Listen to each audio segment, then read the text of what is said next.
దేవుని మాట కార్యక్రమానికి ప్రతి ఒక్కరిని ప్రేమపూర్వకంగా ఆహ్వానిస్తూ ఉన్నానండి. దేవుని పెట్ట ప్రతి ఒక్కరికి వందనాలు.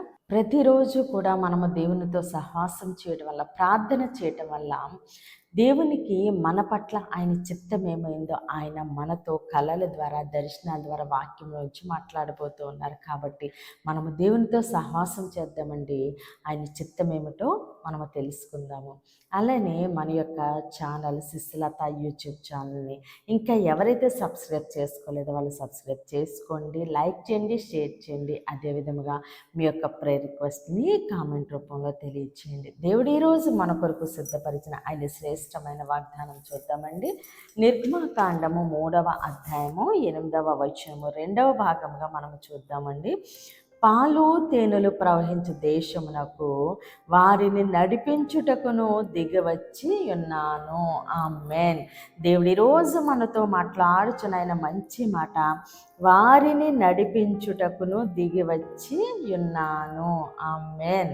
దేవుడు ఈరోజు నీతో నాతో చాలా స్పష్టంగా మాట్లాడుతున్నారు. ఏమనంటే, అమ్మ, నిన్ను నడిపించుటకు నేను దిగివచ్చి, నాకంటూ ఎవరూ లేరు, నన్ను సరి అయిన మార్గంలో నడిపించేవారు లేరు, నాకు ఒక సలహా చెప్పేవారు కూడా లేరు, నేను ఏ విధముగా జీవించాలి, ఎలాగ ప్రయత్నించాలి అని ఎవ్వరూ నాకు బోధించేవారు లేరు.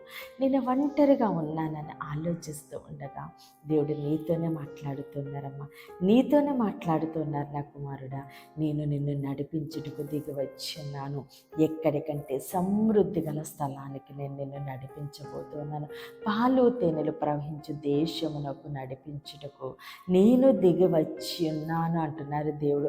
ఐగుప్తుల చేతిలో నుండి విడిపించుటకు అంటే, నువ్వు ఏ బంధకంలో ఉన్నావు, ఏ సమస్యల్లో ఉన్నావు, ఏ పోరాటాల్లో ఉన్నావు, ఏ నిందల అవమానాల్లో ఉన్నావు, అక్కడి నుంచి దేవుడు నిన్ను విడిపించి ఆయన విశాలమైన ప్రదేశమునకు, ఆయన నీ పట్ల ఏ చిత్తాన్ని కలిగి ఉన్నారో, నీ కొరకు ఏది దాచిపెట్టి ఉంచారో ఆ మేలులు, ఆ దీవెనలు, ఆ ఆశీర్వాదాలు, ఆ సమృద్ధి యొద్దకు దేవుడు నిన్ను నడిపించబోతున్నారు.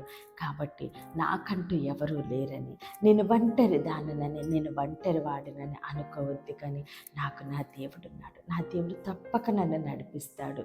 దేవుడు నాకు ఏది ఇచ్చినా మంచిది, శ్రేష్టమైనది, మేలుమైనది ఇస్తాడని నిరీక్షణ కలిగి నువ్వు ఆయన మీద ఆధారపడి నిన్ను నీవుగా దేవుడికి సమర్పించుకున్నప్పుడు దేవుడు నీ చేపట్టి నడిపించబోతున్నారు. నిన్ను నడిపించడానికి ఆయన పరమును విడిచి దిగివచ్చిన దేవుడు. కాబట్టి నిన్ను ఏ పరిస్థితులను విడిచిపెట్టరు.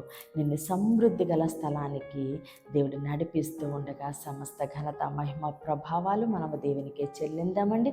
ఈ కొద్ది మాటలు దేవుడు మన వినికులను దీవించి ఆశీర్వదించును గాక. ఆమేన్. ప్రేయర్ చేసుకుందామని అందరూ కన్నులు మూసుకుని ప్రేయర్లేకిగా ఉంచండి. మహోన్నతుడ, మహాగణుడ, పరిశుద్ధుడా, నీకే స్తోత్రాలు, వందనాలు తండ్రి. ఇచ్చిన ఈ వాగ్దానం మా జీవితాల్లో నూరెంతలుగా ఫలించును గాక. దైవజనులు, వారి కుటుంబాలు, సంఘాలు, పరిచరులు యేసు నామములను దీవించబడును గాక. యెరూషలేముకి యేసు నామములో క్షేమము కలుగును గాక.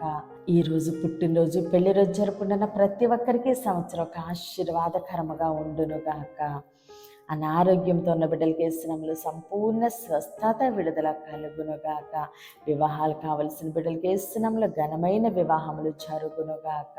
మూయబడిన ప్రతి గర్భము యేసునామములోనే తెరవబడునుగాక. చిన్న బిడ్డల చుట్టూ, ఆడబిడ్డల చుట్టూ, యవ్వన బిడ్డల చుట్టూ యేసునామములో అగ్ని కంచె ఉండునుగాక. ప్రతి బిడ్డ రాకపోకలను దేవుడు తోడుగా ఉండి క్షేమైన ప్రయాణం అనుగ్రహించునుగాక.